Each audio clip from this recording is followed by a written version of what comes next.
We have made it to the NFL Draft here in the St. Louis Dragons franchise here on Madden 24. Free agency is in the books. Our pre-draft trades are in the books. And today, we will be previewing the 2024 NFL Draft, which, of course, will be in the next episode. And I'll give more details about the premiere of the next episode as we get closer to the end of the video.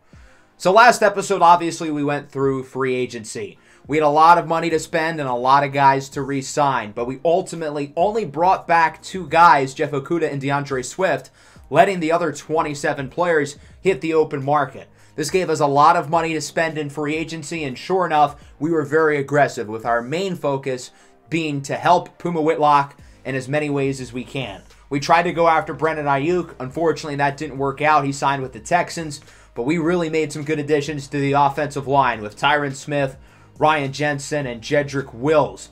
We added Khalil Mack to the pass rush. We signed David Montgomery to a fully non-guaranteed contract to potentially be the Joe Mixon replacement for this year. We signed Eric Stokes to help shore up the secondary, while bringing back some familiar faces as well, such as Jordan Whitehead, Jelani Tavai, along with Joseph Osai, and others.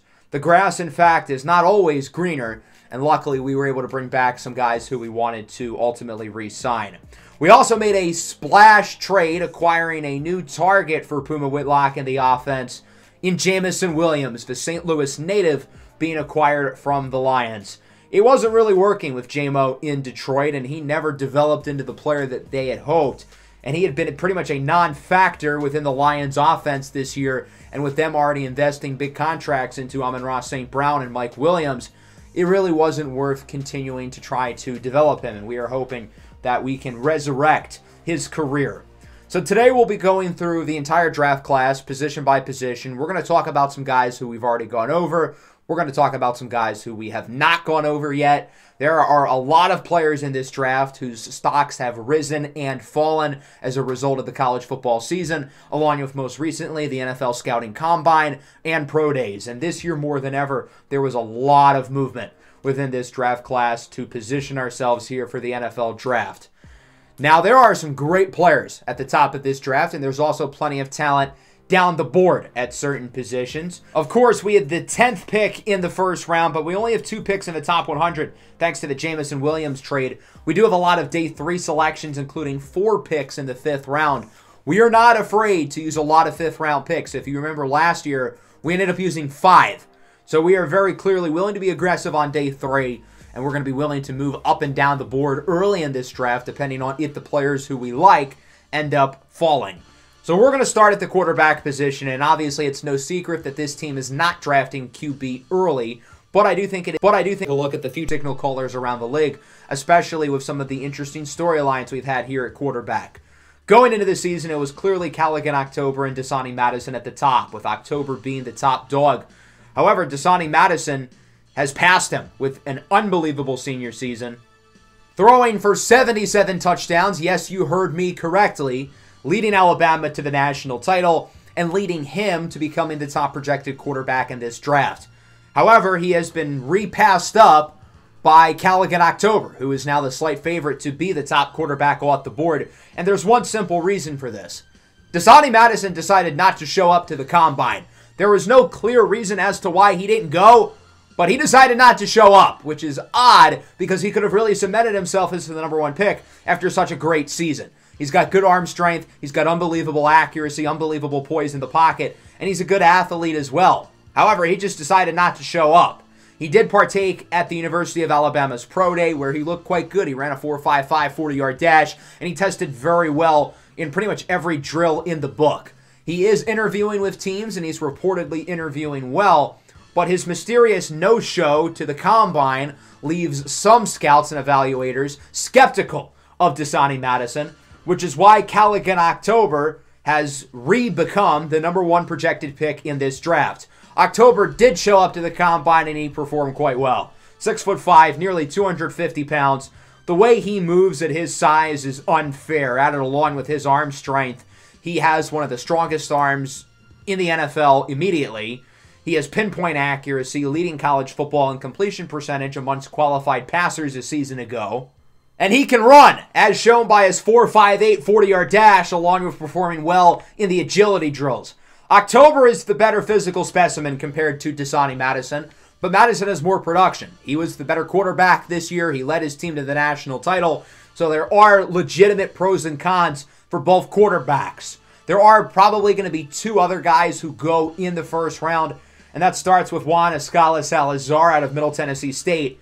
The Blue Raiders made the national title this year, ultimately losing to Alabama, but Escala-Salazar had a very solid senior season. I think the issue with him a little bit is his inconsistencies along with his ability out of structure, but he's got a good arm. He's a pretty solid athlete, and he tested surprisingly well at the Combine. He's one of the more accurate passers in the draft as well, and seeing him lead the Blue Raiders to the national title shows that he's a winner, he's tough, and I think whoever drafts him is going to really like him as their franchise quarterback. And then we get to Amari August, who I think is kind of the wild card of the quarterbacks in this draft. August is a 3-year starter at USC, improving in each and every season of his career as a passer. The first thing you're going to notice with him is the rushing ability and the explosiveness. He ran a 4.64, which is slightly lower than a lot of people were hoping for. He was projected to run in the low 4.5s, maybe even the 4.4s. His arm strength is pretty solid, nothing to scoff at, but nothing spectacular. I think it's his accuracy and his poise in the pocket that needs some work, although that area of his game has significantly improved from his sophomore season up to this season, and there's no reason to think that area of his game won't continue to improve. I think as of now, we do get these 4 quarterbacks in the first round, although there is an argument to be made for Zachariah Drake out of Cincinnati. His stock has risen faster than anybody's in this entire draft. He missed his entire junior season with an injury, come back strong this year, leading Cincinnati to the college football playoff. He won the Maxwell Award. He performed very well at the Combine. And I think with his size and physical tools, he could be a first-round pick. I think there's a solid amount of depth in this class. You've got Kofi Adobo out of Ohio State. He'll probably be a day 2 pick. Bryce Church out of Missouri had a great year. Line Buddha's got a rocket of an arm, although his stock dipped throughout the year. And then going really down the board, there are some names to watch. Durham Brown, Javonte Washington, even Chance Matumolo out of Washington State. Let's look at the running backs in this class. There's no clear top dog, but there's like 4 or 5 guys you can make an argument for. And that starts with Gaffey St. Quentin out of Auburn. 4-year starter with the Tigers. St. Quentin has been a big piece of that team the second he stepped onto campus. I think he really is what you look for in the modern NFL running back. He's 6 foot, 200 pounds. He's got the quickness to run between the tackles, but he's also tough and physical and can run through a dude. I think his ability in the passing game as a receiver and as a blocker has also improved throughout his career, and I think his well-roundedness will make him the top running back off the board and possibly a first-rounder, and I think him having a strong combine really cemented that. L.J. Allen out of USC really saw his stock rise throughout the year, one of the best pass-catching backs in this year's draft. He quickly became one of Amari August's favorite target with his route running, his hands, and his explosiveness. He had a solid combine, nothing special, but wasn't too bad. I think he probably ends up going in the early second round. Nico Alexander from Georgia is an intriguing player. He was one of the top recruits in his high school class, and it really did take him a little while to catch his bearings, but here as a senior, he really caught fire and showed off the upside that scouts and evaluators saw in him as a high school prospect. He had a pretty good combine, testing well in the speed and agility drills, and I think he probably ends up being a top 40 pick. Kyer Moore out of LSU probably had a better season than any of these top backs. Moore is a junior and a late addition to this class as an underclassman. And going into the offseason, he was RB1 in this class. However, a disappointing combine has seen his stock slip a little bit. There are some intriguing names to watch on day 2. I really like Dexter Sanders out of the University of Alabama, the right-hand man for Dasani Madison in the backfield. He's another super well-rounded back who can do just about everything. He had a really solid combine, ran a 4.41 40-yard dash, which is a really good time, not just for his size, but for the way he runs as a tough physical runner. There are some shades of Jonathan Taylor to his game. Jazir Salam out of Oregon State is your traditional power back. 6'1", 244 pounds. He's not going to outrun you per se, but he's going to out-tough you, out-physical you. If it's one-on-one early in the run and Salam is in his stride, he's breaking that tackle. Markel Taylor-Williams out of Florida is a guy whose stock has really gone up. He's a very talented 3-down back, one of the best pass-catching backs in this class. Giovanni Gavincheko from Pittsburgh's intriguing as well because he is an ultra freak athlete, won a 4.35, tested very well at the combine. I do want to look at the short kings projected on day 3 because there's a few of them. We'll start with Ariel Dominguez out of Ohio State. Talented player, has some shades of Darren Sproles to his game with his explosiveness and his versatility on the offensive side of the ball. And then you've got Tornado Davis, the second, out of Houston. He was statistically the best running back in the country this year, running for 1,700 yards on 6.5 yards a carry. Now, he was disappointing at the combine. He's not an elite athlete, and he doesn't have elite explosiveness, which is not ideal for someone who's 5'7", but he's a very smart, patient runner. He knows how to find rushing lanes. He's a tough runner at his size, and he's productive after the catch. Steele Covey's also an intriguing player. He is one of the fastest players in the entire draft. He ended up running a 4.24 at the combine. However, he's probably going to be a 6th or 7th round pick despite his speed because the rest of this game needs some work. Overall, I'm intrigued by the short kings, especially Steele Covey with his speed and agility being off the charts. But is he anything more than a scat back? Whereas with Dominguez and Davis, I think those are guys who you can have on the field as early down runners if they reach their upside. Let's move to the wide receiver position, and we've got to start with Matthias Abanda, another massive riser through this year's draft, who entered the year as a late 1st, early 2nd round guy. No, he's going to the top 5. 6'4", 220 pounds. He was a phenomenal receiver this year for the Blue Raiders. He's a great route runner, solid hands, and he's a freak athlete. He ran a 4.35 at the combine, the fastest time for any wide receiver in this class. He tested off the charts in the agility drills. He finished with a 38-inch vertical jump. The explosiveness that he has at his size with his route running ability and his ability after the catch is special. And because of that, he's going to be a top 5 pick. I like the depth here at this class at wide receiver. We'll start with Corn Carlson, the 3rd out of Iowa State, another likely 1st rounder. He had the 3rd fastest 40 time at 4.38, which I think is a really good time for him. He's a crisp route runner who can line up outside or in the slot, and he's got really solid hands as well. Des Chord out of Ohio State really saw his stock rise throughout the year, and his combine performance certainly didn't hurt. At 6'5", 215 pounds, he's got the size and length you look for. 4.38 40-yard dash at the combine. He tested pretty well in the agility drills too. He just needs to know how to use his body better. For a guy who's 6'5", he's not great as a contested catcher. He plays a lot like he's 6'1", and he does have rare movement skills at his size, but he needs to improve his jump ball ability. Javon Malibu from Oregon's an intriguing player, officially measuring in at 6'7", 225 pounds at the combine. He is a big body, and because of that, his athleticism does lack a little bit. 4.54 40-yard dash. He was one of the last finishers in terms of the agility drills of the wide receiver position, but it's his size and his body control at his size that makes him so special. Going into the year, Amarion Cephas out of Georgia was the projected wide receiver 1 in this class. However, he was a little bit inconsistent down the stretch. His hands are not the greatest. He needs to improve as a separator. During the combine, he was fine. He ran a 4.47, which isn't a bad time for him. I was hoping for a little bit faster. He did test well in the agility and explosiveness drills, and I think there's a good shot he probably does end up as a 1st rounder. But contrary to where his stock was at the beginning of the year as a top 15 pick, he has been a little bit disappointing through the pre-draft process.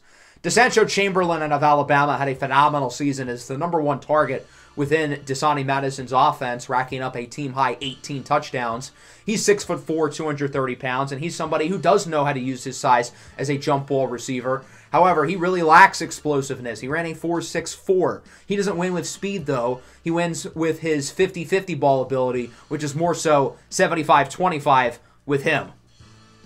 I'm really intrigued by the skill set of Jumani Kaur out of Kentucky, somebody who could be a fringe 1st rounder. He's 6 foot, around 184 pounds, and I think he runs really crisp routes. He's got pretty solid hands, but the thing I like most about him is his ability after the catch. He's dynamic and explosive, another guy you can line out in the slot or outside. I think his versatility is going to be a big asset to whoever drafts him.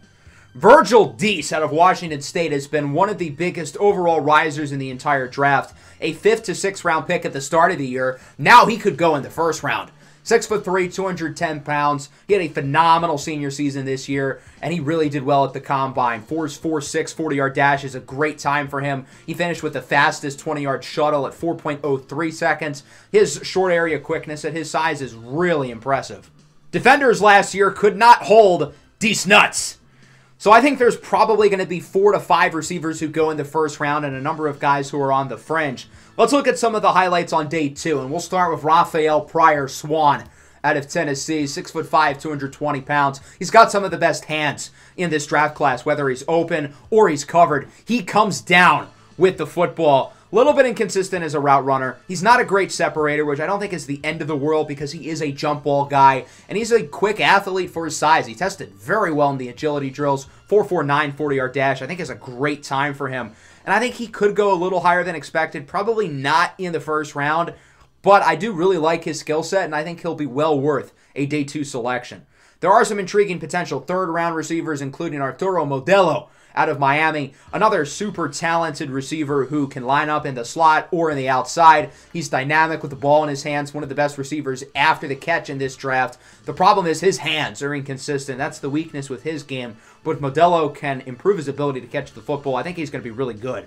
There are some intriguing day 3 receivers. Freddie Crawford out of UCF entered the year as a possible first-rounder, but he was disappointing. Tyshawn Keon out of Texas, another Keon. Some sleepers include Hakeem Walters out of Arizona State. I like him quite a lot. Got some solid slot guys down the board. Logan Myers out of BYU. Bernard Cunningham out of Ole Miss had a great combine. Jamal Tilshey out of LSU was one of Otto Askew's favorite targets during their national championship run. Even Xavier Hunter out of Texas I think could be well worth a 7th round pick. So there's a lot of talent here at wide receiver. Definitely one of the biggest positions of need on the Dragons roster, especially at the top. Let's move to tight end, where the name to watch here is Devin Luang. Other than Kyle Pitts, I would argue that Luang is arguably the most talented prospect at the tight end position in the last decade. You look at his size, 6'7", 241 pounds, and his ability as a receiver.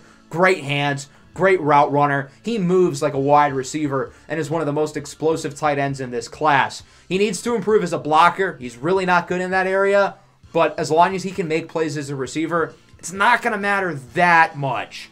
There are some solid day 2 options here at tight end. Ito Bowden out of Michigan State I think is really the guy to watch out for because he's so polished at 6'4", 250 pounds, and he tested surprisingly well at the combine. Scouts kind of figured maybe he's going to run in the high 4.7s. He's not going to do all that well in the agility drills. Wrong. 4.64 40-yard dash, the 3rd fastest for tight ends in this class. He finished 2nd in the 3-cone amongst tight ends and 2nd in the 20-yard shuttle. I do like the depth here at tight end in this class with guys like Cambiz Shakabi, Popeye Tickleton, and Rashard Hobart headlining the group. Let's look on the offensive line, and even though the Dragons really improved the offensive line this year, Tyron Smith is 34 years old, and Ryan Jensen's 34 years old. Long story short, those guys are not stopping us from drafting offensive line. The top 2 projected players in the offensive line in this class are both at right tackle. We'll start with Jake Louie out of Alabama, who's the best pass protector in the entire draft. He entered the year as probably a 2nd-round guy, but his production this year was super impressive. One of the main reasons why the engine of the Alabama offense was so good. He tested very well at the combine, cementing himself as a top 15 pick. But I'm not so convinced he'll be the top offensive lineman off the board, and that's because of Josh Okuwala out of UCF. Okuwala has a pretty similar skill set as Jake Louie, great pass protector, but he's just not quite the freak athlete that Louie is, and that's why he's probably going to go a little bit later. But as a technician, I mean, his footwork, his IQ is off the charts. As we look at left tackle, I think the only surefire first-rounder in this group is DeMarco Zuberi out of Ole Miss. I think of the top tackles in this class, he gives you the best balance of pass blocking and run blocking. He's very good in the ground game. He did not test overly well, though, at the combine, but I still think he ends up as a first-rounder because of his high floor. Ethan McKnight out of Michigan has seen his stock go up quite a bit as a potential possible late first-round guy. Another very good pass protector. He tested really well at the combine. Ja'Kai McClain out of UCLA was looked at as a first-rounder at the beginning of the year. Probably more of a second-round guy. He's not as good in pass protection as some of these other top tackles, but I think he is still pretty solid in his own right.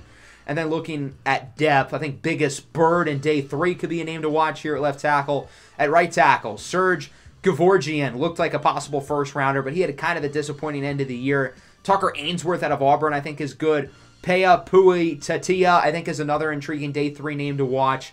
And then as we look at the interior line, we'll start with Sexton Hardcastle out of Texas A&M. He was looked at as a surefire first-rounder during last season, but he did not play all that well down the stretch, and because of that, I think he probably ends up in the second round. He did have a pretty solid combine, though, I think cementing himself as top guard off the board. I think Hugo Diaz could be a name to watch. Kikoa Kaliani out of Miami is intriguing. He's also only 20 years old.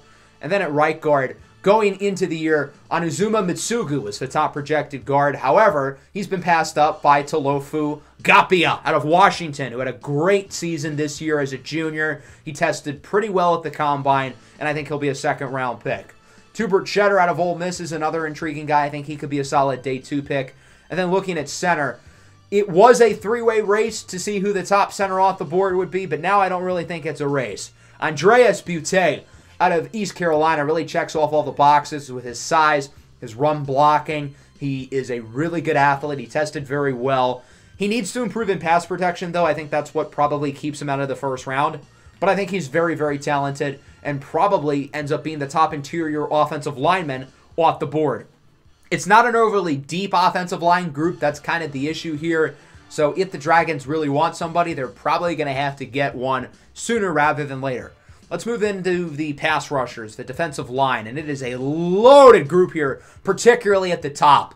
We could have 12, 13 defensive linemen go in the first round, none of which who will go higher than Sir Broderick Hillingham IV out of LSU, who had an unbelievable season this year as a senior, the most dominant defensive player in college football since Ndamukong Suh.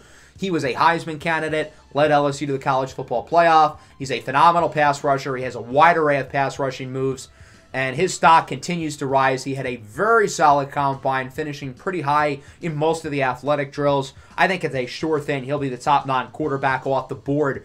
And if there wasn't a blue-chip quarterback in this class, he'd be the unquestioned #1 pick. Now, there are some really good interior defensive linemen behind him.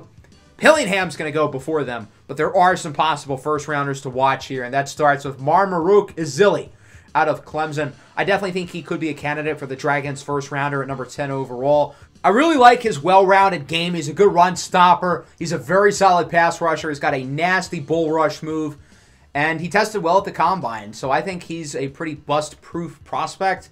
Pretty similar to a guy like Derek Brown a few years ago coming out of Auburn. Shadarius Fowler out of the Ohio State University, I think, is also going to go in the top half of the first round. He's got more overall upside than Ezili because of his athleticism.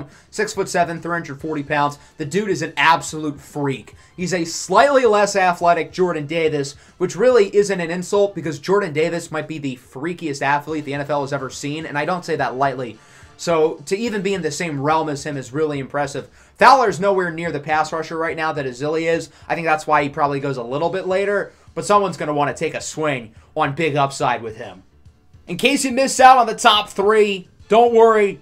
There are other options down the board, and that starts with Yoro Diallo out of Michigan State, who I feel like is kind of being slept on. I think he could end up being a steal at the end of the first round, early second round, because of his all-around ability as a pass rusher. He tested well at the combine, too. Right now, he's mainly going to be more of a passing downs player. He's not a very good run stopper yet, but I think if he improves there, he could be really good.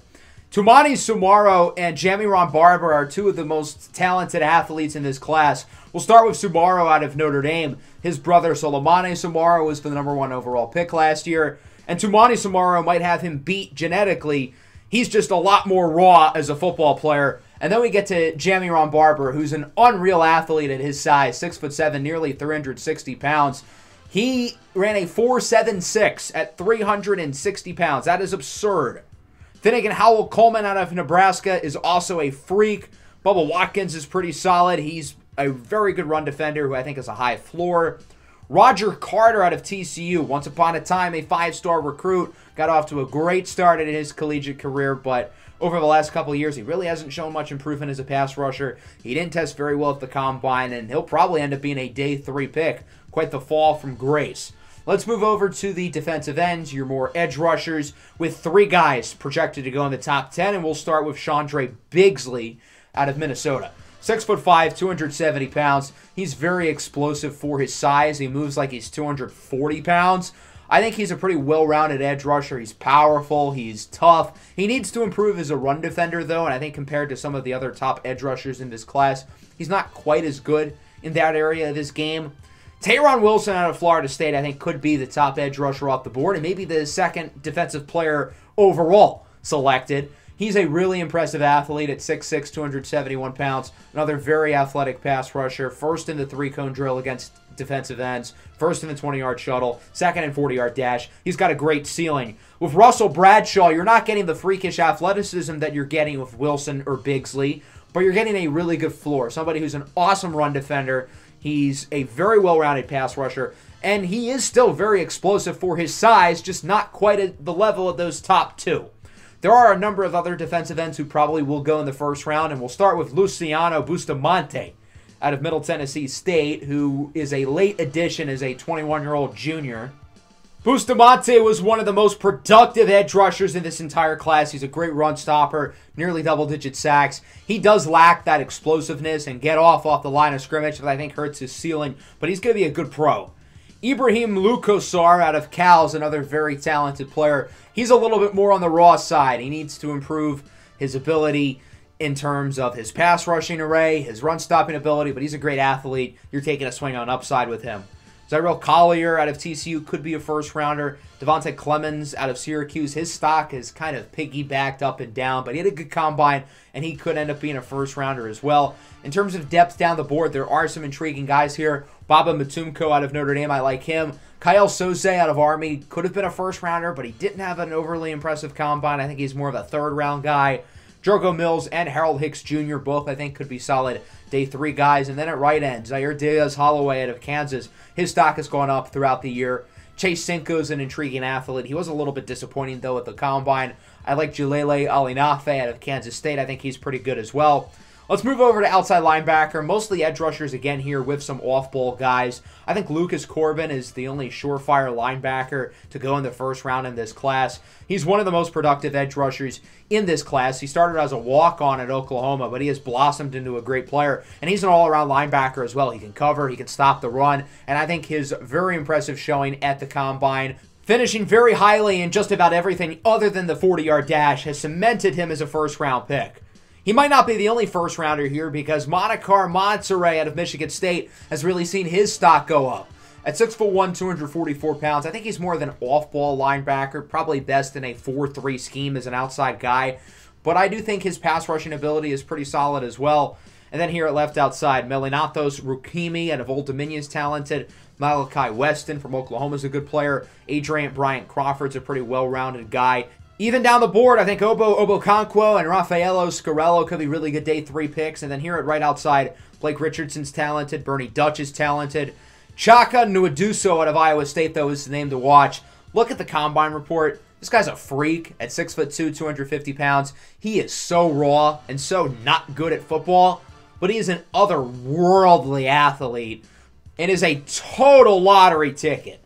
Looking at middle linebacker, Marcus Jackson out of Texas Tech. He was probably going to be a second to third round guy at the beginning of the year, but he's had a great season. He's a really solid athlete, really good cover linebacker, ran a 4.4 flat during the 40, the fastest time for any linebacker in this class. He finished second in the 3-cone, third in the 20-yard shuttle. He's really talented. Kyler Trench and Jeremiah Targel Jr. had good ends to their seasons. Their stocks have gone up. Jabril Fofana is a really intriguing player because, I mean, he's 6'7", 215 pounds. He has such a unique skill set. He tested really well in some areas at the combine. He tested poorly in others. I think he's best in coverage. He has good run-stopping ability. And at his size, we just really haven't profiled a player like him before. So he's kind of another lottery ticket with upside.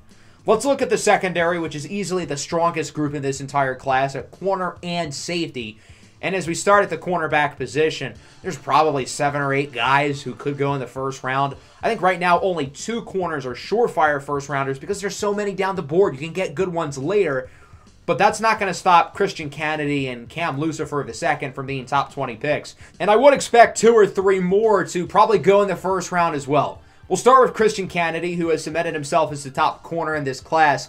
6'3", 196 pounds, ridiculous athlete, and he plays the game with great physicality as well. I think that's what's going to separate him between the other corners in this class. He's got good ball skills, very good in zone coverage, needs to be a little bit more consistent in man, but I think with his size and length, he's probably going to end up going in as a top 15 pick. Could be a candidate for the Dragons' top pick. I think Cam Lucifer could as well. He was by far the most consistent cover corner in the country this year, winning the Jim Thorpe Award. He does lack elite ball skills compared to the other top corners in this class. He only tested adequately at the combine. He wasn't bad, but he didn't test overly well. However, I think with the idea of drafting him, you're looking at somebody who's reliable, who's steady in coverage, and that's what you look for at the cornerback position.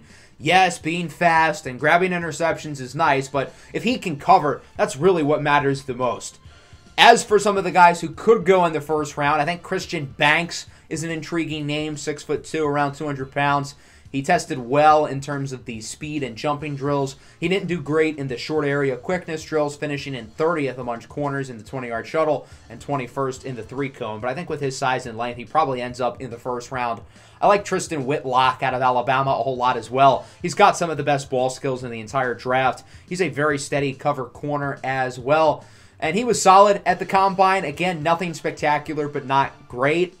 I don't think he's quite as good of a cover corner as Cam Lucifer, but I do think he definitely has him beat in terms of his ball skills. But I think he's a pretty similar prospect in the sense of you're drafting him because he's stable and reliable in coverage, and you're hoping that he'll be able to make a big impact right away. And I think with his skill set, he will definitely be able to do that. Cormani Bowman out of Texas is interesting. He's 6'2", 215 pounds. Another guy with great ball skills, but he's not the most consistent in coverage. He's a very raw cornerback prospect who we were hoping would really test well at the combine, and he was okay. He tested very well in the short area quickness drills. He only ran a 4.46 though, which is a little bit slower than a lot of people were hoping for. I do think he probably does end up in the first round though. And then looking at some day 2 guys, Austin Moore out of Ohio State. His stock has really gone up throughout the year. He's a Swiss Army knife on the Buckeyes defense. He can play inside corner, outside corner, safety. He knows how to track the football, good in man coverage. He needs to improve in zone a little bit. He tested pretty well at the combine. He was terrible in the short area quickness drills, but he also ran a 4.38, the second fastest 40 time amongst corners. Jalen Fox out of Notre Dame gives you great size and length. Now, he was great in the short area quickness drills, finishing first among corners in the 3-cone at 6.81 seconds. He ran a 4.49 40-yard dash, which isn't necessarily a bad time, especially for a guy who's 6'3". He's got super long arms. He's very rangy. So I don't think he needs to be the quickest guy in the book. I do think he needs to be more consistent as a cover corner, though. He is just very raw in terms of his technicality at the position, but I think his upside with his size and length are definitely there. Ronrankus Barber out of Alabama is a talented player. He, of course, was on the other side of Tristan Whitlock this year with the Crimson Tide. Obviously, their passing offense is the main reason why they were great, but their cornerback duo was really spectacular. Barber's a solid cover corner who can track the football and had a pretty good combine. Some other names to watch out for include Leon Sandcastle out of Florida. Ironic because his alter ego went to Florida State. Wakesa Adebayo from Bowling Green is talented. I like Ja'Cory White out of Florida State. He's your sort of nickel corner who's super versatile, doesn't necessarily test off the charts, and his combine performance was pretty lackluster, but he doesn't win with his athleticism. He wins with his size and his smarts and his IQ at the position. Right now, there's probably 15 guys who could go within the top 100 picks, which is just crazy to think about. Obviously, this top-end talent is really intriguing, but even as we go down the board, there are some names to watch out for later. Zion Onyuloglu out of Georgia's talented. I like Ryan Dawkins out of Michigan. Shakir Kale from Oklahoma is pretty good. And, I mean, it's just a loaded group from top to bottom. With the safety positions, it's very similar. Top-heavy, but also a lot of depth. We'll start with Shamari Dubukeji out of South Carolina, who very well could be the top safety off the board. He's definitely the best pure 3 safety in this class. Somebody who can use as your deep center fielder, and you can really trust to take up a lot of space. He tested really well at the combine, cementing himself as a first-round pick. Him and Cam Lucifer have been able to lead one of the best pass defenses in the country with South Carolina. As we look at strong safety, we've got 2 Buckeyes at the top, and they're 2 very different players. We'll start with Gunther Zimmerman, who's more of a box linebacker type. He's 6'7", 216 pounds, and people of his size should not move the way he does. 4.45 40-yard dash, first among safeties in the 3-cone and the 20-yard shuttle. He's a really good run defender, but needs to improve his coverage. If he does, he's going to be a star. Jacoby Cunningham is more of your traditional cover player, but he's also a very good run defender. He's also a really good athlete. The big difference between him and Zimmerman is that he's not 6'7". I think these two, along with Dubukuji from South Carolina, all very well could be in play for the Dragons' top pick, as safety is a big need, and all three of these guys are really good. Alder Jordan and Chris Gentry are two talented, smaller school guys who both tested well. Both are coming off of really strong seasons, and I think they could sneak into the first round if there's a team who really likes them. And then at free safety, very similar. Marcus Kidd had a great year out of Penn State. Salamani Bali out of Alabama is very talented as well. And again, I think both guys could go in the first round if all is right. Rodolfo Jones tested well. His stock has gone up. Kenny Jackson did not test well. His stock went down. I think Jamal Jarrett and Iwan Moorhead from Moorhead State could be possible gems as well. As we look at strong safety, I like the depth here with Samasoni Saluni and Darren Hamilton. I think Saluni, though, is really the name to watch. I think he could be a total steal in the third round. 6'4", 225 pounds. He's big, he's tough, he's physical, he's a good covered player, and he's a good athlete as well. He tested very well. I don't really know why he's only a fringe top 75 pick. I think he's absurdly talented. The secondary in this year's class, again, is loaded. It's top heavy, it's deep, there's so much talent. If you need DBs, this is the year for you. It's definitely a talented and fun draft class we have here put together. But before we wrap up, we've got one more order of business. Mock drafts. As you guys know, I'm a big NFL draft nerd. I love mock drafts. This is right up my alley, and I'm excited to look at some of the mock drafts made by EA. I do want to point out that I have recorded this mock draft portion of the video after the title update was released today. A few of the players' likenesses have been changed, and I can't change them back. Blame EA. So keep in mind we have the 10th overall pick, and since we have an established quarterback on the roster, I think this gives us a lot of flexibility to move up if there's a player we really want, or move down and accumulate future assets while hopefully still getting guys we're really high on. So we'll start with mock draft 3. This was made after the Super Bowl. And this is not going to happen. They had Chandre Bigsley go number 1. Already, no. Why would the Saints not pick one of the quarterbacks? Dasani Madison goes second. That's reasonable. What's not reasonable, though, is that they had Callaghan October go at like 22 to the Giants. As for us, they have us picking Josh Okuwala, the tackle out of UCF. Now, since this mock draft, we've obviously improved the offensive line significantly, but Tyron Smith is 34 years old. Just because we signed him doesn't mean he's going to be a long-term piece, and we're still probably going to want to add youth along the offensive line. Mock draft 4 was made right after re-signings as free agency started before the Combine, and they've reasonably switched the quarterbacks. Callaghan October at number 1, Dasani Madison to number 2, and this was right around when the rumors started swirling of Madison not showing up to the Combine. Again, they've got us going offensive line with DeMarco Zuberi out of Ole Miss. Similar logic with Okuwala. Offensive line isn't a huge need, but we could look to get younger there.